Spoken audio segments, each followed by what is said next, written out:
Hamas launched the war on October 7 under the impression that this is the day where the ring of fire is going to be finally activated. They were wrong. Didn't happen, and by the way, that fuels Hamas anger and disappointment and frustration. Why did the other didn't join them? It also fuels an enormous anger in the Arab world on Hamas, including Palestinians, who says to Hamas, you were fooled by your colleagues, your buddies, Hezbollah, and you thought that they are going to join you in this war that you have launched.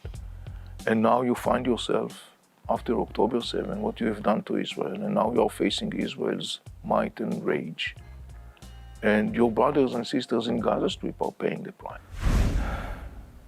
Hello and welcome to the Z3 Project podcast. I'm Amitai Fraiman. I'm the director of the Z3 Project, and this is our podcast. On today's episode, I have a conversation with Avi Melamed.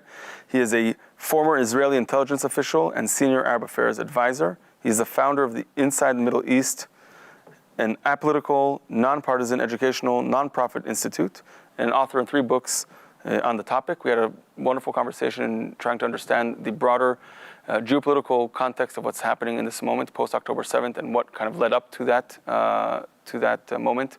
A little bit about the war, Gaza, and of course, Hamas and the Palestinians. It was enlightening and kind of helped give context and perspective of some of the broader implications and also elements that influence the war we are facing. And we end on a positive note in which Avi kind of lays out his understanding of how we need to move forward. I hope you enjoyed this episode. Please follow us on our various platforms where you consume your podcast, social media, Facebook, X, Instagram, LinkedIn, and TikTok. This episode is Z3 Project Podcast with Avi Melamed. Thank you for joining us. Avi, it's great to have you here on the Z3 Podcast. You and I have been in touch in a while, and I'll introduce you in a second to our audience, but it's just wonderful to meet in person and to have you here at the Palo Alto JCC. Thank you for traveling. Thank you for having me. So for our audience, I'll introduce you briefly, but as you know, for those who listen to our podcast regularly, this podcast is meant to extend the conversations that we have at our conference and really have an opportunity to dive deep with experts in different areas, media, security, diplomacy, we had legal experts, etc. And today we're honored to have with us Avi Melamed, who's a former Israeli intelligence official and senior Arab affairs advisor, and he is also the founder of the Inside the Middle East Institute, which is dedicated to education, nonpartisan, apolitical education about the Middle East and what's going on in the region. So really, it's a blessing to have you here with us in this moment, post-October 7, and really give us some insight and some insiders' information of what's happening to better understand the world we're in. So thank you for joining us. Of course. Thank you for having me, Amitai. I'm very excited about this conversation. So what we typically do with our guests is that we have a very brief kind of contextualizing moment where I ask folks to just tell a little bit about themselves in your own words so people understand kind of what led you to this moment and where we are today. Professionally, maybe a little bit in the background is great. So maybe share with us some of that. Sure. So I'm born and raised in Jerusalem, as I said. I was former Israeli intelligence official. I had different positions and also senior advisor on Arab affairs, working with mayors of Jerusalem, Teddy Kollek, and then later on Ehud Olmert. I'm fluent in Hebrew, Arabic, and English as part of my positions. I actually was doing those positions for almost like 16, 17 years, and then I retired and actually went to deal with what I really wanted to do, and this is education. I was working as an educator in a high school in Israel for 7 years, which was very interesting period of time. And since 2004, I've been working as an independent Middle East intelligence strategic analyst. Between 2012 and 2018, I was leading a program that I have designed in the frame of the Eisenhower Institute in Gettysburg College. The program titled Inside the Middle East Intelligence Perspectives. It was a 60 hours program, not for credit. And the program had 2 major pillars. One is to provide apolitical, non-partisan education about the Middle East. And the other was to equip the students and practice with the students critical thinking and media literacy capacities that are based upon or taken from the world of operational intelligence gathering. And we did that program for 5 years. We had 5 cohorts in the end of every year. The students were doing a lot of tasks as part of the program. And in the end of the year, we took the students both to Israel and Palestinian territories to be exposed more to things on the ground. In 2018, we departed ways with the Eisenhower Institute. We took the program and actually turned it into a 501c3 in the States. It's called Inside the Middle East, or ITME. We did a similar program also for 3 years for senior congressional staffers. And since 2020, following the COVID, we actually pivoted and basically focused more and more working with the American jury, providing our educational content and professional content. I'm based in Israel, but twice a year, in average, I'm coming to the States for a long lecture tour.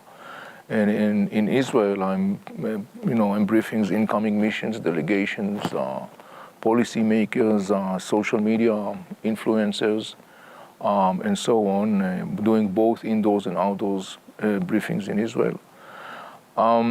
In between, I wrote 3 books about the Middle East. The most recent one was published in 2022. It's called Inside the Middle East, Entering a New Era. Also, in 2023, we launched a 5-episode series, documentary series about Jerusalem called The Seam Line. It is a documentary that is actually exploring the issue of the Israeli-Arab conflict over the city.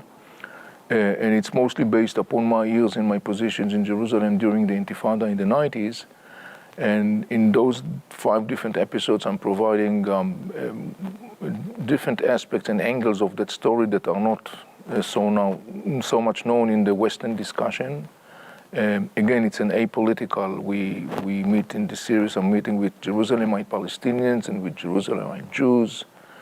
We meet with experts from the region, and we are covering different perspectives of the issue. We launched that series. We broadcast that series in May 2023. We broadcast in different forums, including a big event in Jerusalem at the Begin Center. We projected the parts of the series with American jury forums in the States. We got wonderful feedbacks because it provides a contextualized knowledge about Jerusalem, and it provides a very objective and non-biased way. This is one of the things that I would say is characterizing our work, to provide this apolitical, objective as much as possible, professionally based knowledge about the Middle East and about issues that relate to the Middle East. So that's an incredibly rich path, and what's clear that there's a lot of, you've approached this subject matter from a variety of angles. And what I would like to start with in terms of questions, I think the first piece that I think would be interesting to help our listeners to understand is this whole notion of, and it's a little bit broad, so we can keep it very narrow, but when you talk about intelligence in this sense, right, there's different areas and different ways in which we gather them, but when you say you're helping people utilize tools from that world into media consumption, what does that look like a little bit? In terms of the from our audience perspective, what can they think about when we talk about that? And I want to use that frame because then later when we talk about what's going on, right, in this moment post October 7th, that can be helpful outside of this conversation as well. Yeah, it starts with the most basic and simple things that sometimes we don't think about.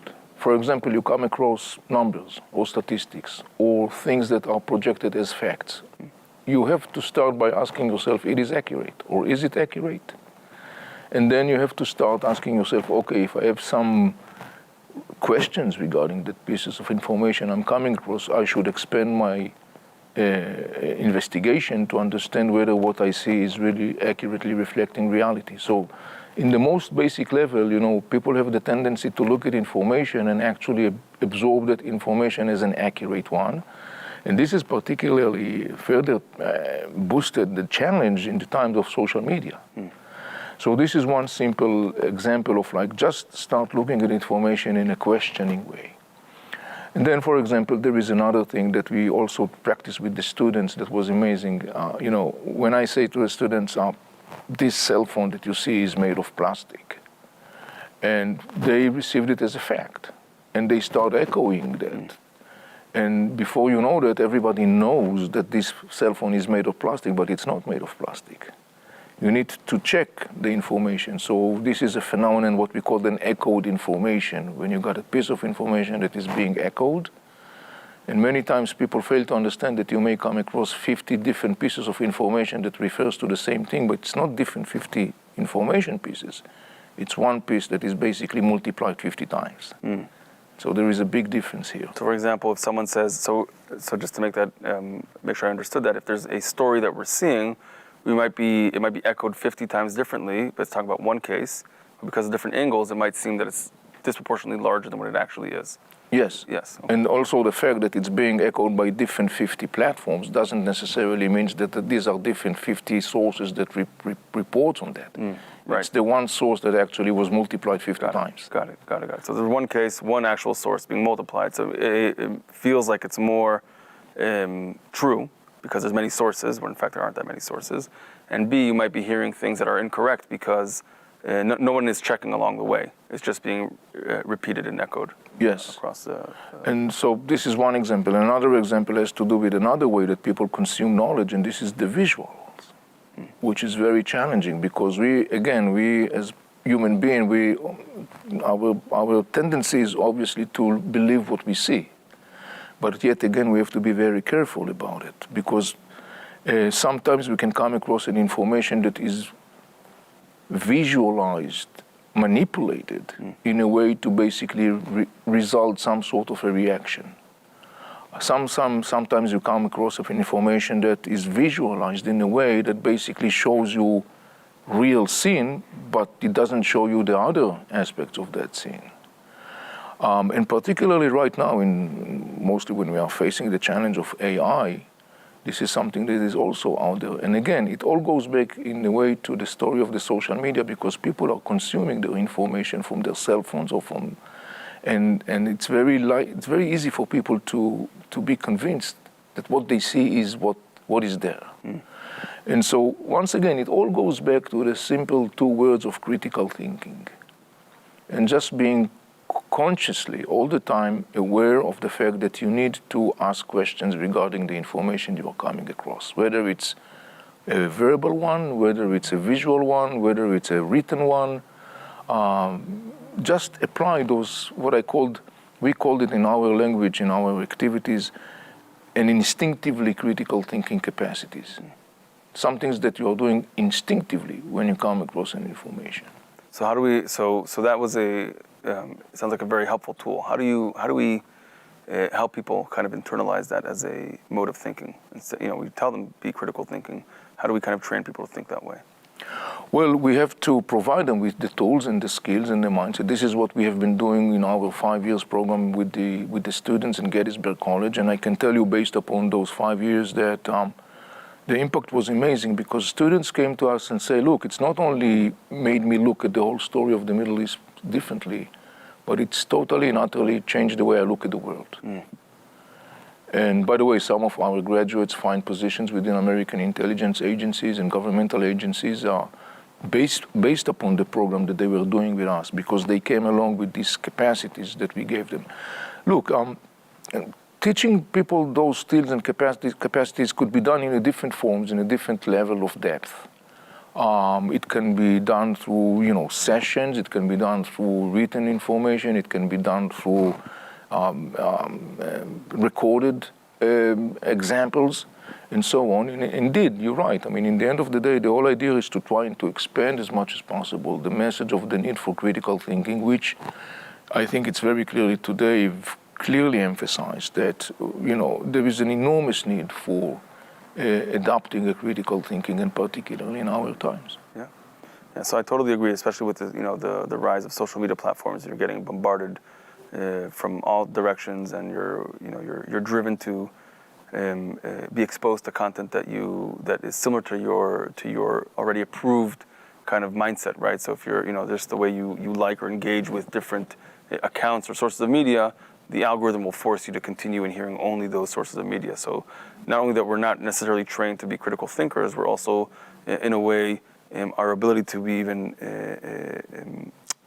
be exposed to contradicting sources of media or information is already limited. So there's a reinforcing cycle there that's very difficult to get out of. So I think that's like a great framing. So like if there's one takeaway so far is anything that you're reading, hearing, looking at in this moment and in general, approach it with a question mark, a big question mark over everything. Totally. So, and then there is another component which is, again, it's like the elephant in the room. It's there, but nobody sees that. But it's enormously critical because overwhelmingly most of the Western audience consume information about the world in its own mother tongue. Yeah. And for example, in the States, I would say that most of the people obviously consume the information in English. Right.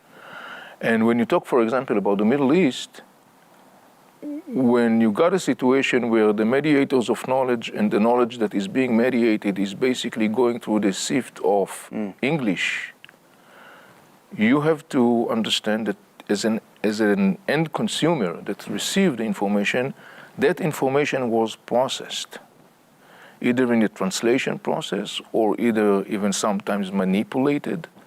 And that's a challenge because most of the people don't speak, for example, the languages of the Middle East. Right.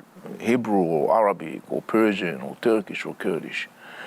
And therefore, I think people need to be constantly aware that the information in the West that they are getting about the Middle East, mostly mediated through Western mediators of knowledge, which could be media people, which could be academia people, intellectuals, and cultural icons and others. And therefore, the fact that the information is mediated through some translation process, that information in the eyes of the consumer must be viewed very cautiously. The consumer must remind himself, okay, I'm getting here a piece of the information.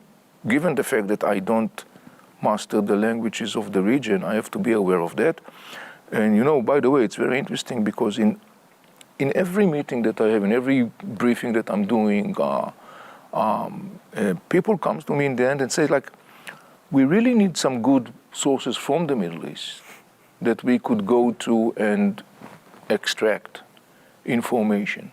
And one of the things that we are doing, we provide a list of sources like think tanks in Israel, think tanks in the Arab world, sources that I work with that are accessible in English, that I know that they provide a valuable information for people. And it goes back to the fact that basically there is a huge, enormous thirst within Western audience to knowledge, to information, to context. Yeah. So those two things. I mean, it's a tall order asking people, especially Western people who are not known for their. We are not culturally for a little humility. You're asking them A, question everything you're reading, so that's we're questioning our intelligence, and B, you're expecting me to admit that I'm not, because I'm not consuming it in its original language, then I'm ready. It's mediated and goes through this sift of and it could be either it could be with or without intent. It's besides the point, right? But the fact of the matter is, by the time that it reaches the end consumer, it's been through so many translations, I'd call them. It's not necessarily exactly what's going on the ground. So I think maybe that's a great way for us to maybe think about, okay, so now we're in this moment, post-October 7th, it's hard to say, as an Israeli, Israelis, it's and I'm sure for speaking to family that's there, it's way harder even there. There's a description of a difficulty to breathe in different levels in terms of just like this ongoing or even understanding. There's still hostages. Like, what is that? And people tend to focus very much, because that's where the story leads, is what's going on in Gaza in this moment. But I know this much, and I know that you know way more about, maybe from a broader lens. Like, what are some misconceptions? What's going on in, like let's talk what is, when we say the Middle East, what that is, and what's going on, what are the tectonic shifts and players there, that are kind of informing, so we can end up in understanding what's going on in Gaza in a way that's helpful. Yes, the story of Gaza Strip, and I'm going already before October 7 and obviously post-October 7, the story of Gaza Strip to a large extent in the end of the day is shaped, but as you say, by these major tectonic movements in the Middle East, namely mostly two major tectonic movements in the Middle East, which have some interesting common denominator. They have nothing to do with Israel. Those two tectonic movements has to do with major power struggle across the Middle East that actually shapes and the geostrategic landscape of the region, and particularly in our times. One power struggle has to do with the whole issue of the national statehood in the Middle East. You know, until the 20th century, the people of the Middle East lived under the rule of Muslim entities, mostly the Turkish Ottoman Empire. And when it comes to an end, following WW1, the people of the region were introduced to the concept that is called national statehood. And right there, from the beginning, there was a big conflict evolving among the people of the region, what to do with this alien creature. What is that? And so you got different camps in the Arab and the Muslim world engaged in this political power struggle, political, ideological, emotional, cultural power struggle vis-a-vis the issue that is called national statehood. And one of the major camps involved in that, for example, is the Islamic camp, and its most well-known representative, the Muslim Brotherhood, that were established in Egypt in the 1920s, who totally and utterly rejects the concept of national statehood. Basically saying this is a Western Christian concept, it's totally alien to Islam, this is not our path. We envision the creation of a caliphate, a global entity that will be run according to the Islamic religious law. How's that connected to the story of Gaza? The Muslim Brotherhood were established in Egypt in the 1920s. 60 years later, Hamas was born in Gaza Strip in the 1980s. And Hamas formally defines itself as the offspring of the Muslim Brotherhood. So ideologically, Hamas is coming from the hub of the camp in the Muslim and Arab world who rejects the concept of an independent statehood. And I want to pause here for a second. This is important. I think I know where I'm going to let you say it, but I think I know what you're about to say is, what are the implications of that they reject this idea of nationhood that Hamas does? Well, it's a great question, Amitai, and here is something to note. It's a little bit ironic. You know, there are circles today in the West that chant the slogan, from the river to the sea, Palestine will be free. They think that by echoing that, they are basically echoing Hamas' objective. They are wrong. That is not Hamas' ultimate objective. Hamas wants to establish as a first step a Palestinian state that will be built upon the ruins of the state of Israel, because Hamas, being part of the Muslim Brotherhood, totally rejects the existence of the state of Israel. But for Hamas, the final objective is not a Palestinian state. For Hamas, the final objective is a caliphate. And so in the context of the power struggle, vis-a-vis the issue of national statehood, Hamas represents that perspective. And then there is another major Palestinian factor, the Fatah, which is the spine of the Palestinian Authority, that actually comes from a totally different perspective. Fatah endorses the concept of national statehood. Fatah rejects the concept of caliphate. Fatah doesn't think that people should live their life according to the Islamic religious law. It should be an individual decision, but not any, compulsory one. And so you see that there is this inner power struggle between these two major Palestinian factors, that they are fighting over leadership of the Palestinian people. And who will dictate the agenda on the trajectory of the Israeli-Palestinian conflict. And in 2007, that power struggle came to a massive collision when Hamas crushed the rule of the Palestinian Authority in Gaza Strip and actually established in Gaza Strip a mini Islamic emirate, according to Hamas' outlook. And that mini Islamic emirate, in its turn, became also a launching pad for the increasing attacks on the state of Israel, because Hamas ideologically and operationally vows to eliminate the state of Israel. Hamas is not willing to recognize Israel's right to exist. Hamas vows to eliminate the state of Israel. Not so many people in the West know that, but here is another intelligence component. In September 2021, Hamas held a conference in Gaza Strip. The conference was titled as the Wa'id al-Akhirah. It's a term in Arabic which means the end of days. And the conference was discussing the question, what should be done with the Jews in Israel after the state of Israel will be eliminated. Some articles in this document that was produced following this conference, Article 15, Article 16, basically talking about genocidal agenda. And one of the interesting things about it, that there were some Arabs in the Arab world that felt not so comfortable with this document. It was interesting to see that. But here is something that totally was, not present in the discussion, in the Western discussion vis-a-vis Gaza. So you got one major tectonic power struggle vis-a-vis the issue of national statehood. You got an inner power struggle between the Palestinians. It has nothing to do with the state of Israel per se. Yeah. And then you got another major power struggle, tectonic one, and this is the power struggle between Shiite and Sunnis in the Muslim world. Probably know, majority of the Muslims are Sunnis, about 85%. Minority are Shiites. There is a bitter rivalry between those two camps, though they are both. This is generally speaking, not necessarily.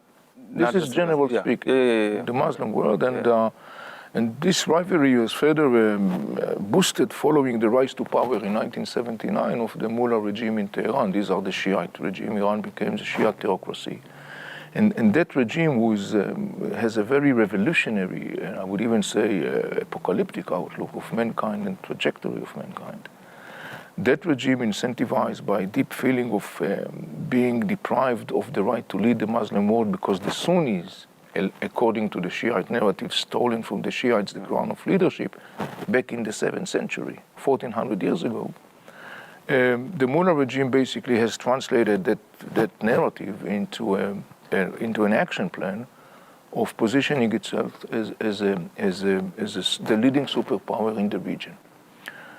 But in order to be able to do that, the Mullah regime has to overcome a major obstacle, and that is the fact that most of the states in the Middle East are Arab states, and most of the people in the Middle East are Arabs in their ethnicity, and most of them are Sunnis in their denomination. And so the Mullah regime had to find a way to kind of like bypass the resentment and rejections of the Arab world. So the Mullah regime could entrench itself in the Arab world and basically materialize its vision to become a hegemonic superpower. And the Mullah regime find a very useful pawn in that context, and this is the Israeli-Palestinian conflict. The Mullah regime understood that in the Arab mindset, the story of the Israeli-Palestinian conflict is very vibrant, it's very much present, and the issue of liberating Palestine is very much common in the discussion in the Arab world and the Muslim world. And the Mullah regime basically market itself to the Arab world and to the region as the one that allegedly will liberate Palestine. And as part of the master plan, the Mullah regime has been establishing a network of armies of terror proxies across the region, some of whom you're probably familiar with, and the listeners and the viewers would be familiar with, like the Hezbollah in Lebanon or Houthis in Yemen that recently came to the news, in the center of the news reports. And also the Iranian regime established a marriage of convenience with Hamas and Islamic Jihad. Yeah, I was going to ask about that. The two major Palestinian Islamist militant groups in Gaza Strip. Though it's interesting to say that Hamas and Islamic Jihad are not Shiites, they are Sunnis. Yeah. And so the explanation, what brings together Hamas and Islamic Jihad and the Iranian regime together under the banner that is called the Axis of Resistance, the explanation is that they all vote to eliminate the state of Israel through the use of military power. So here you got an Shiite incentive to become the ruling power in the Middle East, decisively winning an old hundreds of years rivalry with the Sunni Muslims. It has nothing to do with Israel, nor with Jews. Now you got the Shiite and regime in Iran and Hamas and Islamic Jihad who are getting in a marriage of convenience, because in order to continue and entrench itself in the Arab world, the Mullah regime needs that the Israeli-Palestinian conflict will escalate. the more the conflict escalates, the more the mullah regime can continue and market itself to the Arab world as the one who allegedly liberate Palestine. The mullah regime couldn't care less about the Palestinians. Actually, the mullah regime butchered thousands of Palestinians in the war in Syria. So, but for the mullah regime, the continuation of the conflict is very significant for their own strategic interest. This is the place where Hamas and Islamic Jihad are very useful, because they are the one, out of their own radical agenda and genocidal agenda, they are the one that actually perpetuate all the time the conflict and escalates the conflict. So in return to their service, the Iranian regime supports them. And the Iranian regime supports them because they fuel the interest of the Iranian regime to continue and escalate the conflict. So you got here two major tectonic plates. The power struggle over identity and faith in the Arab world vis-a-vis the national state of the issue, and the power struggle between Shiites and Sunnis, Iran and Arab states, which has basically nothing to do with the state of Israel, but Israel becomes, and the Israeli-Palestinian conflict becomes a sort of a pawn in the service of both. So the common denominator that I'm hearing for both, I mean the tragic one, and we'll get there in a minute, but I have a few other follow-up questions, is that from the Hamas perspective, they're not a Palestinian liberation movement, because ultimately, first of all, they're a genocidal terror organization. But putting aside even from their goals perspective, the Palestinian cause is just a stepping stone to something bigger. So there's a level of cynicism there. That's number one. And then from the other perspective as well, Iran and the mullahs who are upholding these different regional terror armies, Hezbollah, Houthis, and Hamas and Jihad, and others in other places, is really just for them to kind of win a centuries-old internal debate between the Sunnis and the Shiites. But we're seeing some interest, and Israel is of course at the center of this, either as to justify something or as a canvas for other things.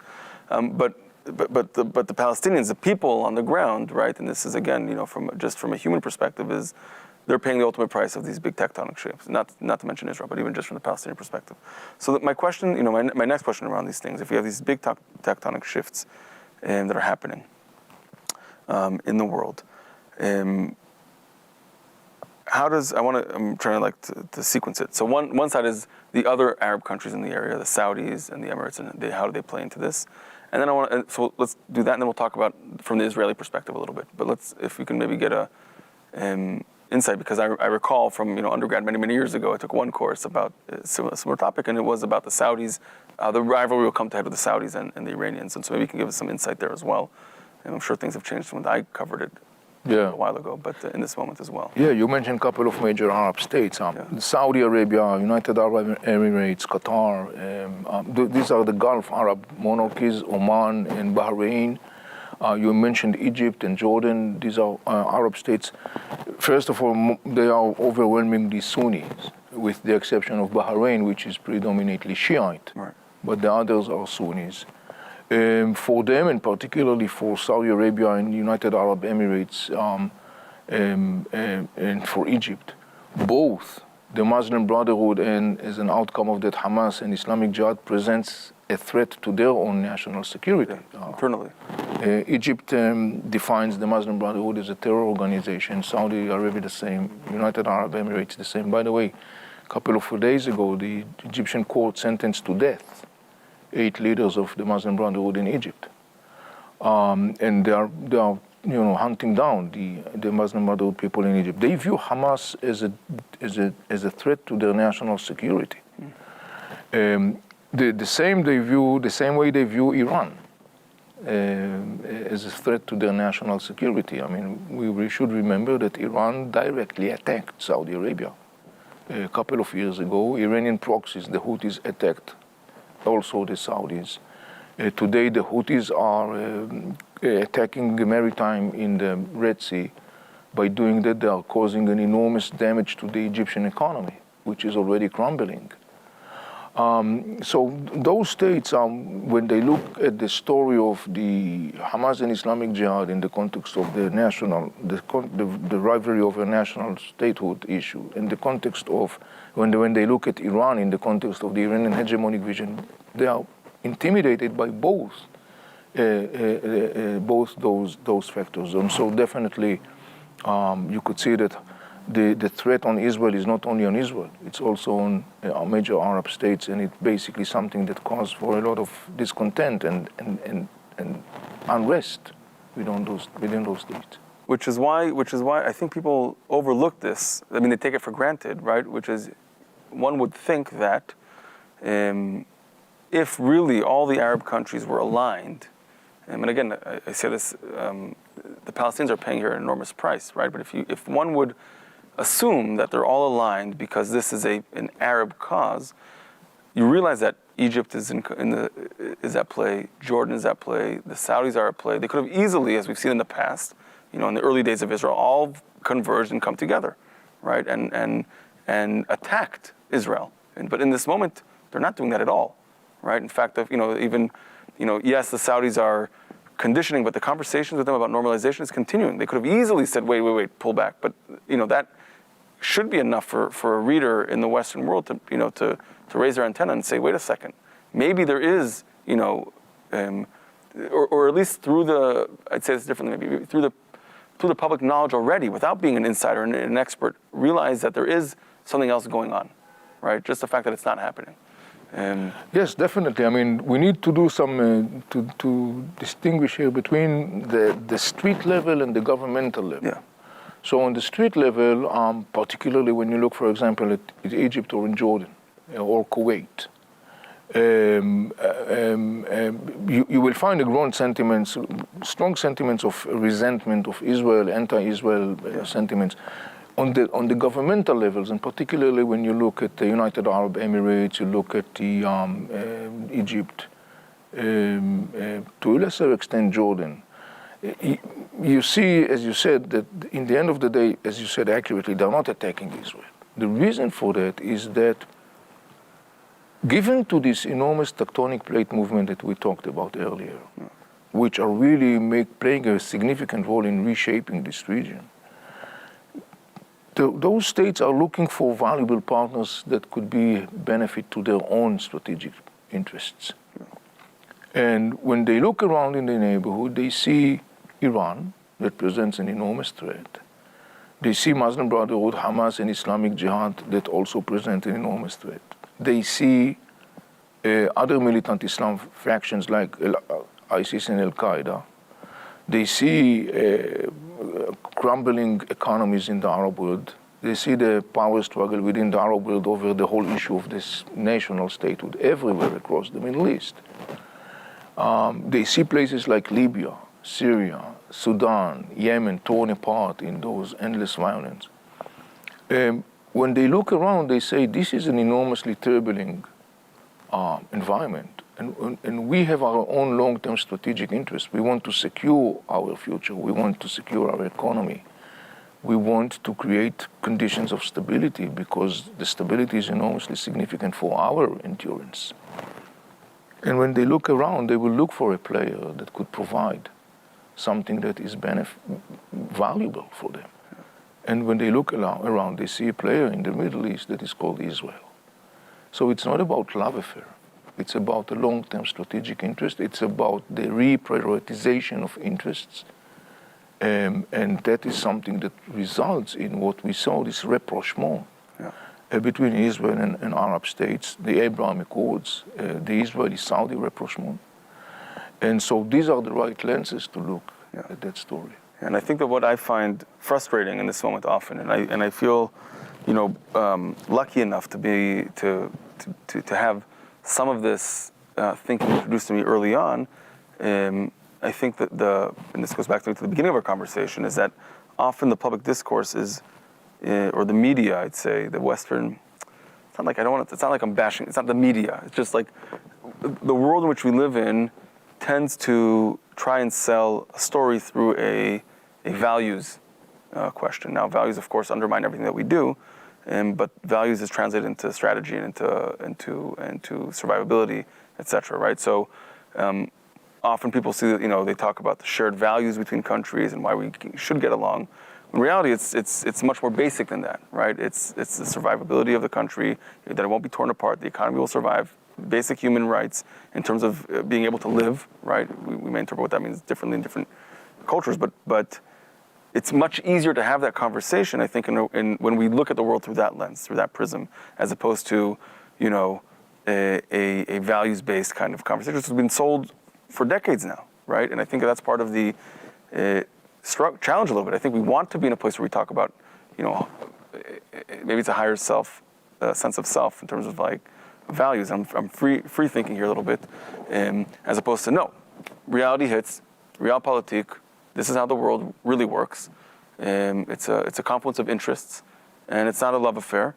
It's a mutual, survival affair. Maybe is a better way to think about it. So that's Egypt, that's Jordan. Jordan has a large Palestinian population there, so they have their whole internal thing. We don't have to touch that. But the UAE, who's doing an incredible job, as far as I understand, in terms of de-radicalizing their population with introducing new educational materials. That's possible. It's possible to move in that direction. It's possible to move in that direction. It is possible to move in that direction. Again, you mentioned something which is very significant and very accurate when you talked about this whole looking at the world through this like value-based perspective, something that I would say became very dominant in the discussion or the way that the West is looking at the world, and particularly in the issue of the Middle East. I'm always saying people of the Middle East don't necessarily think in English. Yeah. And we have to internalize that. Yeah. There's the it's not to project this on everybody, but the Maslowian pyramid of needs, hierarchy of needs, right? And so in the West we're higher up, so we get to have this we have the comfort or the privilege to talk about the world through self-actualization, right? And how do we express ourselves and how do we identify and what groups, et cetera, but people in the other region are thinking about from just security. Like, I don't know where I'm going to sleep tonight. I don't know if I'm going to be alive tomorrow. I don't know what I'm going to eat. Solve that, and so there's a mismatch in the discourse between what we're seeing, what we're doing. So I find that incredibly frustrating. Also, we talked before the podcast a bit about what's going on in college campus, et cetera. But before we go there, I'm curious to hear a little bit from an Israeli perspective, because there is criticism, about this, what we talk about the what's the word I'm looking for? So I don't spend time trying to come up with the word. The approach, right? The approach to Gaza Strip before, right? The critique of the government's propping up of Hamas and their understanding or their miscalculation of them being realist and working towards ultimately through normalization. Can you maybe give us some insight of what that was like and what has changed or hasn't changed, maybe? Yeah, that's very significant. Look, I want to contextualize the Israeli discussion vis-a-vis the story of Hamas in a wider perspective. Yeah. Israel has been dealing with Hamas for 40 years now, in Islamic Jihad for 40 years now. And that challenge became bigger at time. Reminding you the whole challenge of suicide bombers in the 90s and the 2000s, that mostly originated by Hamas and Islamic Jihad. And following 2007, again, just as a reminder, in 2005, Israel totally withdrew from Gaza Strip and handed over control to the Palestinian Authority. And a year and a half later, in summer of 2007, Hamas crushed violently the rule of the Palestinian Authority and took over Gaza Strip and governed Gaza Strip. And since 2007, we have witnessed how Gaza Strip became a constant and increasing source of attacks on Israel, launched by Hamas and Islamic Jihad and others. And there has been an ongoing inner Israeli dilemma. What exactly to do with this thing that is called Gaza Strip? Because Israel left Gaza Strip in 2005, and overwhelmingly Israelis said, we left Gaza Strip, we handed control over to the Palestinian Authority, we don't want to go back to Gaza Strip, we don't want to rule 2 million Palestinians or so that lives in Gaza Strip. And so all those years following 2007, that was a major component that basically dictates the Israeli government's policies regarding Gaza, in the sense that the bottom line was, we do not go back to Gaza Strip, even though Gaza Strip became a source of an increasing terror attacks on Israeli cities and communities, mostly the shooting of thousands of rockets and so on. Just the same, Israel says, Yeah, we have been going through this repeating military round. Yes, we live under this constant threat of the rockets, of the shooting of rockets. We have the Iron Dome. We intercept successfully most of that. The damage, thanks God, in the end of the day, is something that we can live with, as long as we don't have to go back to Gaza Strip. And then there was another thing that I think was very imminent in the Israeli mindset, was the whole concern about the price that Israel will pay if Israel will send the IDF to fight in Gaza Strip to stop those rockets. Price in terms of a soldier's life, price in terms of soldiers that are being kidnapped. So these were things that were very strongly dictating I would say, not of course all, but overwhelmingly the large part of the Israeli Jewish public opinion, and it was reflected in the policy of the governments. And as such, as part of that, there has been a growing concept within the Israeli military and intelligence and political establishment during those years that Hamas governs Gaza Strip, and Hamas is pragmatic, meaning Hamas wants to secure its rule in Gaza Strip. Hamas wants to make sure that the governments in Gaza Strip will not fall down. And so Hamas is becoming more and more pragmatic. So all the ideological stuff that we talked about in the beginning about them being an outgrowth of the Muslim Brotherhood and their intent to create a caliphate ultimately, et cetera, that was from the perspective of the Israeli, all the systems, government, whatever, was not taken into account. It was they thought it was not going to be actualized at any point. They thought that the more dominant factor that in the end of the day shapes Hamas policy is not the ideological idea of Hamas, but the pragmatical or practical needs of Hamas. And that concept has been kind of like supported by some kind of Hamas behavior on the ground when we saw, for example, in 2019 and 2021, when there has been military rounds between Israel and Islamic Jihad in Gaza, Hamas basically was sitting on the fence. They did not interfere. Retrospectively, we now understand that was part of Hamas' scheme, a long-term strategic scheme that led to October 7.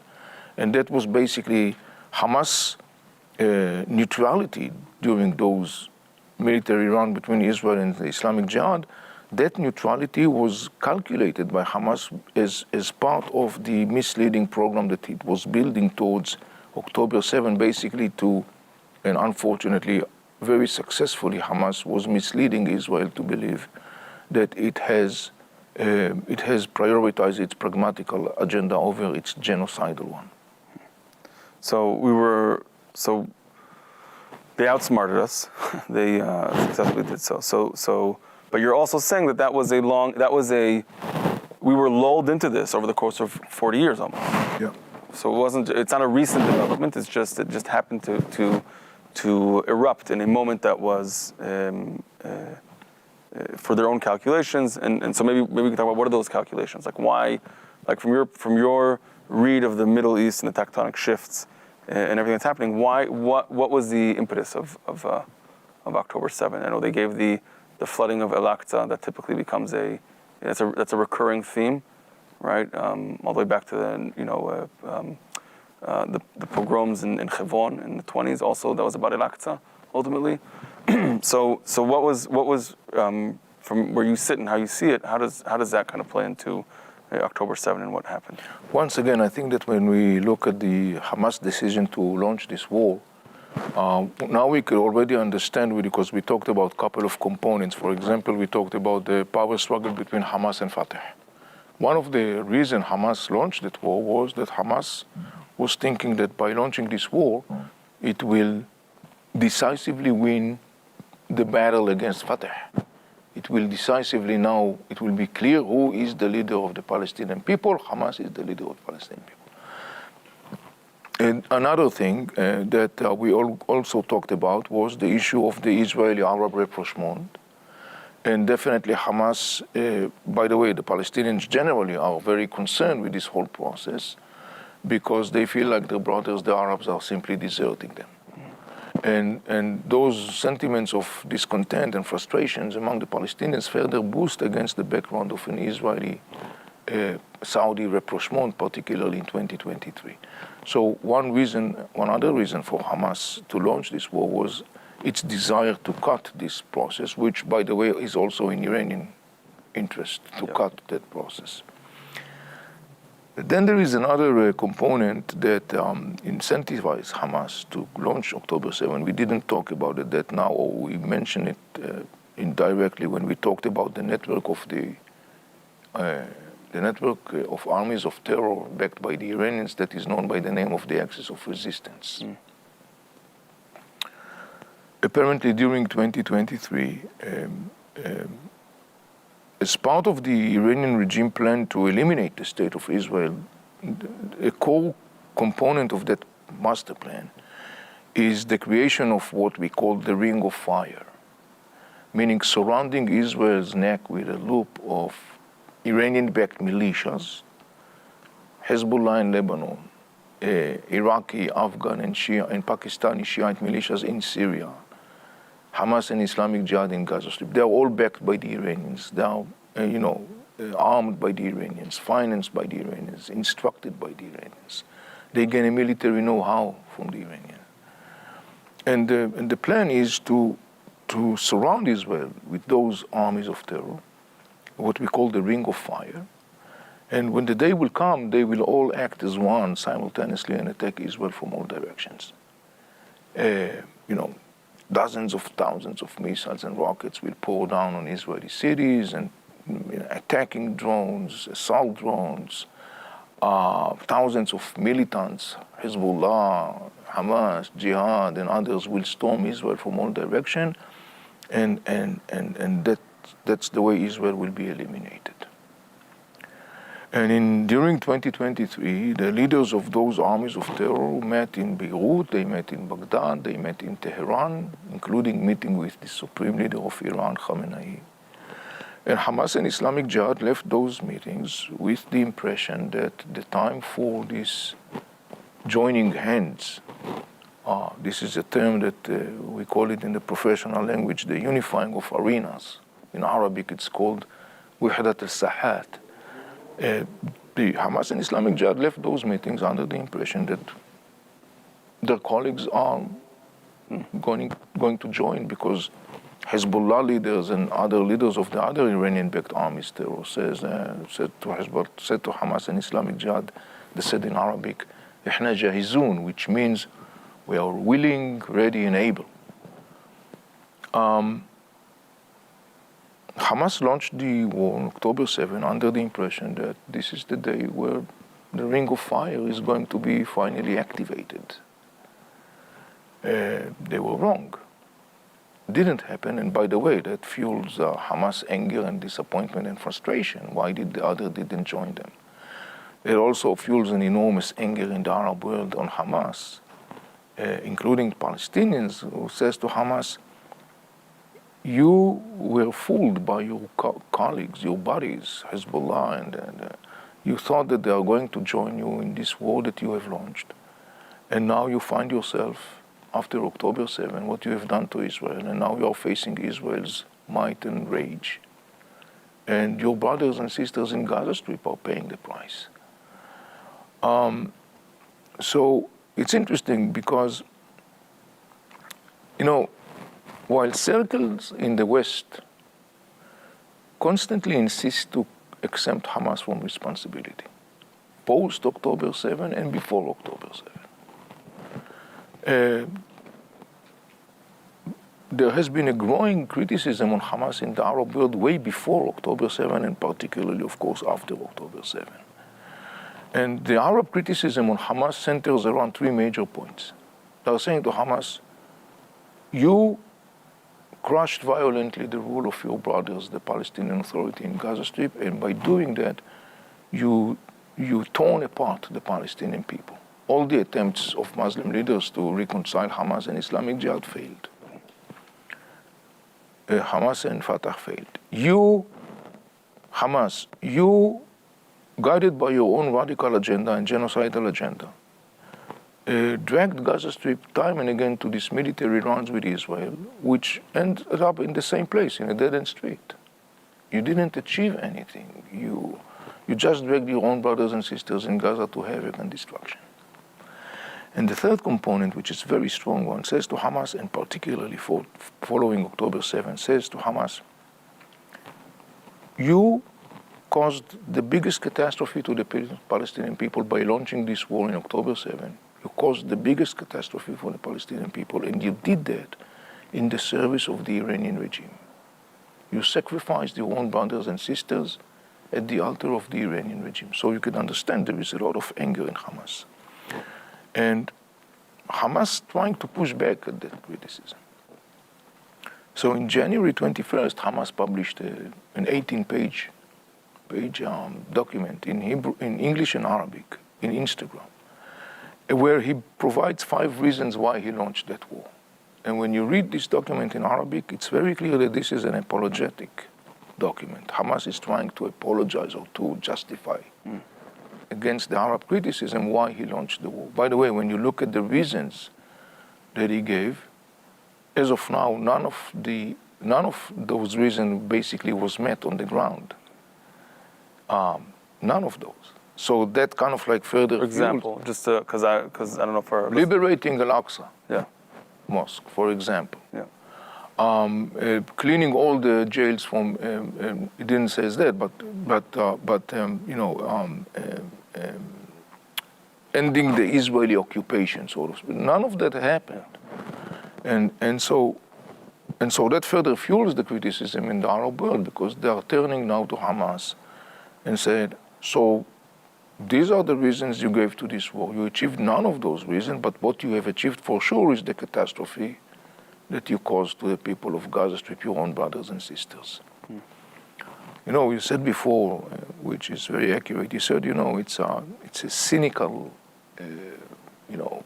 Hamas is acting cynically. I would even say it's a sinister cynicism.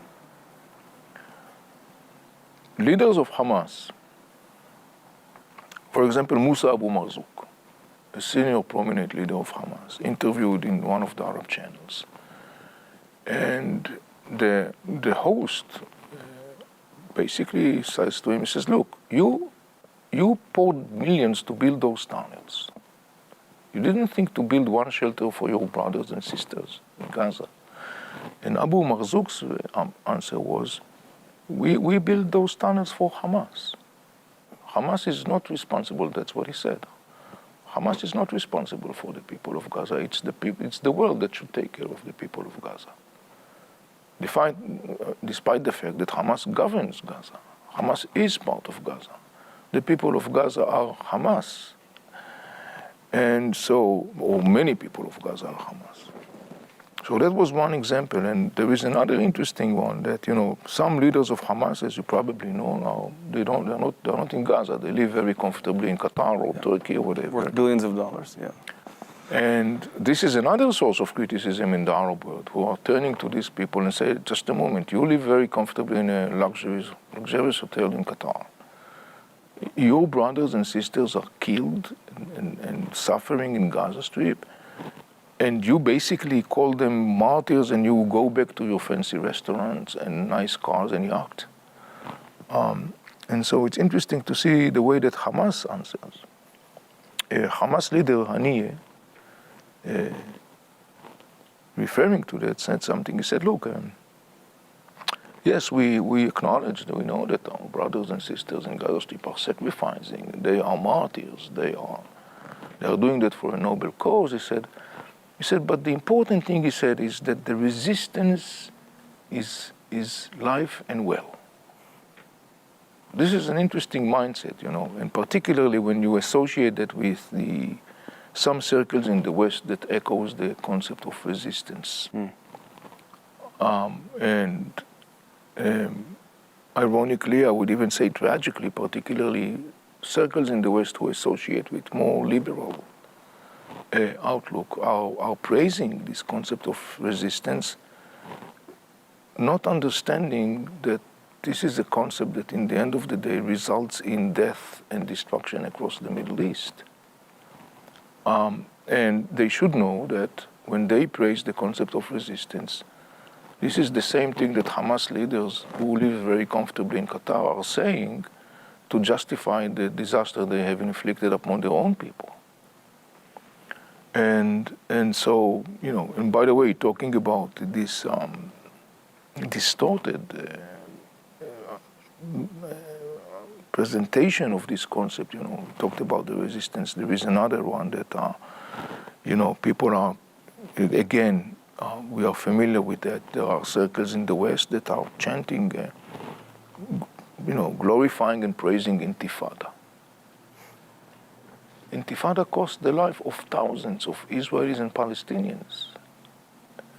These people that are mindlessly chanting those slogans should be aware of that. And these are just a couple of examples of the very distorted. Yeah, how a real, very complicated and complex reality and conflict that's ongoing for a long time. So look, I want to say something about the whole issue that you probably people are familiar with, is the whole issue of the two-state solution. I've been saying for many years and writing about it that the two-state solution for the time being in the visible future is not viable. It's not because I don't want peace, or it's not a game of blame. I find both Israelis and Palestinians responsible for the situation.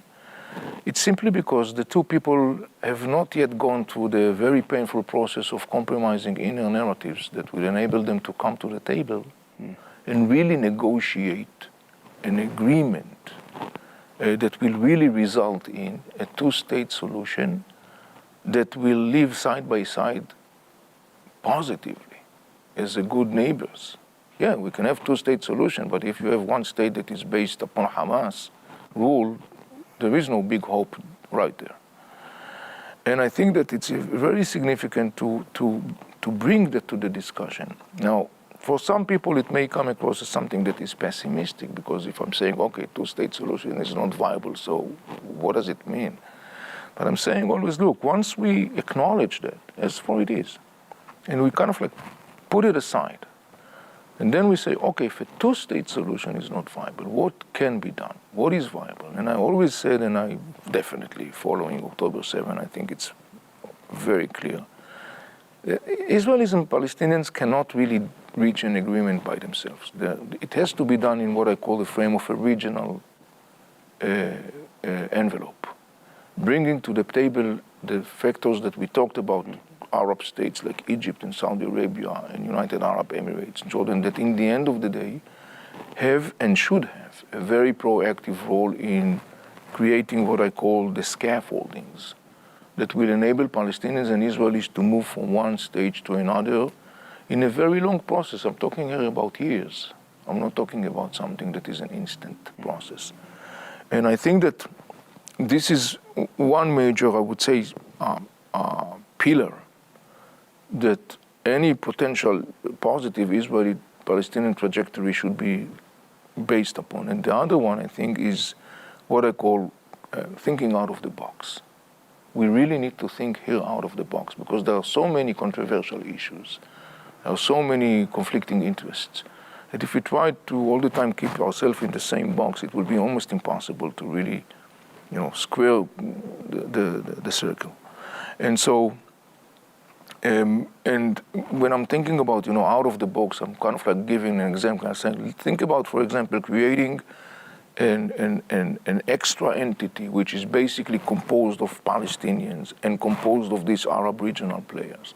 And that extra entity is kind of like formally internationally recognized as the one that is leading the whole process of building the scaffoldings. And it's going to be recognized by the United Nations Security Council and the United Nations General Assembly. It's going to be empowered to move onwards with a discussion with Israel and coming up with suggestions and signing agreements. It will be held as accountable and guarantor of any kind of arrangements that will be reached to. and it will be given some kind of like status of like semi-state or semi-authoritative state that could be an entity that exists for an interim period of time, 25 years or something like that, when during that time you will really build the elements that without them you cannot really have the ability to move forward to two states, like for example, civil society organizations, vibrant economy, trade and commerce, many other things that when you build those, you could really move on to the next phase, and that will take time, it will take years. And that it has to be that way because it has to run its course. And so this is my perspective when we are talking about Israelis and Palestinians, and understanding what I think is the right approach to maybe have a positive breakout of these very vicious and tragic circles and loop that Israelis and Palestinians are caught in. So you're saying, if I hear you correctly, yes, ultimately a two-state solution. It will be a much slower process that will involve some original thinking, involving regional players in a way that may have not been done so far. And I actually find that quite helpful and hopeful because there's a tangible element. Of course, we didn't go into all the details, but there's something to look for. And I think that kind of leads to a question here, because I think in this moment, when you think about education, think about how we talk about telling this story to people, right? Either within our community or outside our community. That's two separate things, but still, how can we keep that alive? Or how do we think about that, or the questions of education in a post-October 7th world? Because I think a lot of folks are looking for, the world's becoming more extreme, social media is not helping, and people, and a lot of ugly things are happening. Last night in the Oscars, we saw some of this as well. People renouncing their Judaism, which I find, I don't even have the word to describe, but the point is that, so in this moment, how do we think about education and an outlook towards the future?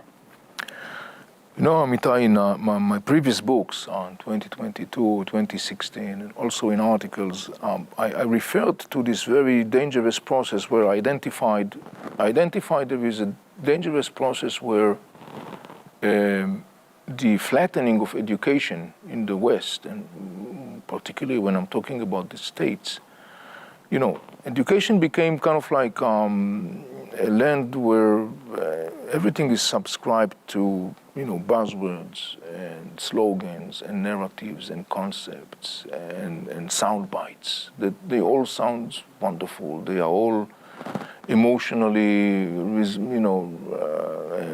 resonating with people.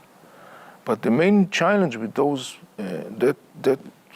flattening of education, the main challenge is that actually it's totally crippled the ability of people to understand, let alone navigate a complex reality.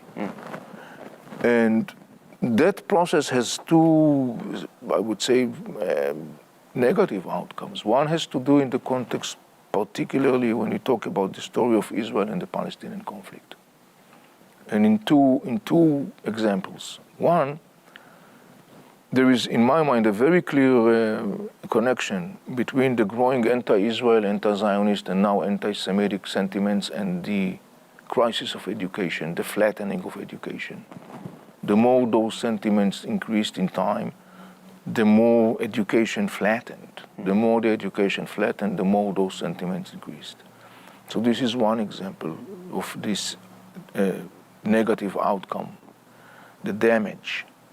Another example of the damage is that lacking the ability to understand the complex reality and adhere to a narrative, emotional-based discussion result in a situation where people who comes maybe sometimes from the best intention in the world, hoping to achieve something positive, actually result in what they did, the opposite outcome. And what I'm meaning is that the fact that circles in the West, and particularly here, and particularly those who are affiliated with liberal circles, exempted Hamas from responsibility all those years. The fact is that Hamas ruled Gaza Strip since 2007. It's a government. And for some reason, the concept that every single person in the West will totally endorse, which is governmental responsibility and accountability, that concept has not been applied by Western circles when it comes to Hamas.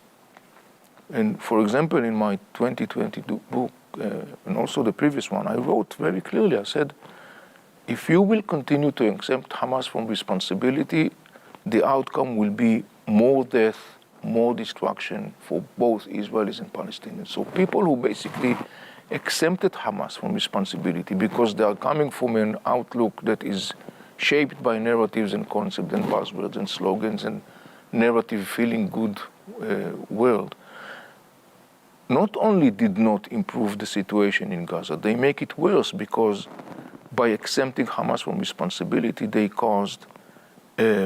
basically discourage Palestinian voices who actually objects Hamas way and does not agree with Hamas way and want a different way. So this is one example of the damage that is caused, and the other example is that of the damage of this crisis of education is that I'm saying, look, and I wrote about it as well. I said, when you take away the building blocks of real education, which are critical thinking, we talked about it, media literacy, context, nuance, understanding sequence of events, exploring the relationship between cause and outcomes, actions and reactions. When you push aside all these things that unfortunately happened in the time or in the era of the narrative-based discussion, you are actually dismantling, tearing apart the fabric of functioning, healthy society. And I think that we see the manifestation of that already in front of our eyes. And so, I post-October 7, I came across in social media, I saw a poster that allegedly was made by students in Harvard. I don't know to say if it's correct or incorrect, but the posters basically was a quintessential representation of the flaw of the educational system. You saw all the buzzwords, genocide and, baby killers and all those things. October 7 was not there. Kidnapped were not there. Rape was not there. You couldn't find it. It wasn't there. It didn't exist. Reality was distorted. And one of the things that I looked when I saw that, I saw there was a little word in a very small letters, and the word was context. But it was in a very small letters. And what I'm saying is that if you visualize that poster in front of you, we should say to ourselves, that poster has to be replaced with another poster, a poster that really presents what education is about, critical thinking, media literacy, all those things that we talked about, context, nuance. And this is, October 7th is a pivotal moment not only in the story of Israel and the Palestinians and the Middle East, it's a pivotal moment in the context of the Western discussion. And it's a pivotal moment for American Jewry, as we all know, are struggling with this growing anti-Semitic sentiments, the challenges that we are facing. One major tool to battle that disturbing reality is education, real education. This is what we are doing. Amitai, since the war, I've been doing, more than 100 sessions, Zoom and in-person, talking about the war, explaining the whole context. The thirst is enormous for knowledge. I did, I'm in the midst right now in a big lecture tour in the United States. in every session, almost every forum that I went, there are hundreds of people that are coming, because now it's very much relevant. It's not only about interesting, it's relevant for their life, for their kids. They understand that if they will not be able to understand the story, this is presenting a growing challenge to them. So there are hundreds of people coming, and there is enormous thirst for knowledge, and we are trying to provide this knowledge in all of our sessions and to answer the questions that people are coming with. And so one of the major things is this need of inserting the demand for educational change, which is critical for American Jewry and for their environment. So, I mean, that's a great place for us to end because it brings the whole circle. We started off talking about the need for discerning and being and questioning sources of information and asking questions and not taking things for granted, whether if it's visual data or written data or sound or anything that we come across, and kind of ending our conversation in a place of saying, look, this moment is a deep moment of inflection in all kinds of issues, whether if it's in Israel and figuring out Israel and the Palestinians, what they need to do. We're ultimately paying the price for all these big tectonic shifts that we're seeing. And then also just talking about the need for how a lot of this will come down to education, for a much deeper, complex approach to educating who we are in this moment and generally speaking, and what is the world in which we're operating, which I think is as we've seen, incredibly important.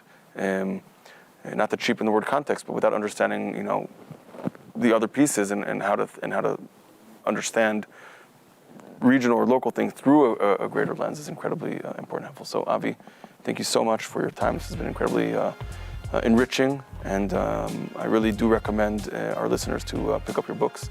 They can get them on Amazon and come and follow your lectures and your different appearances, because it's really been enlightening and helpful and understanding and grounding in this moment. So Avi, thank you so much for joining us. Thank you so much for having me, Amitai.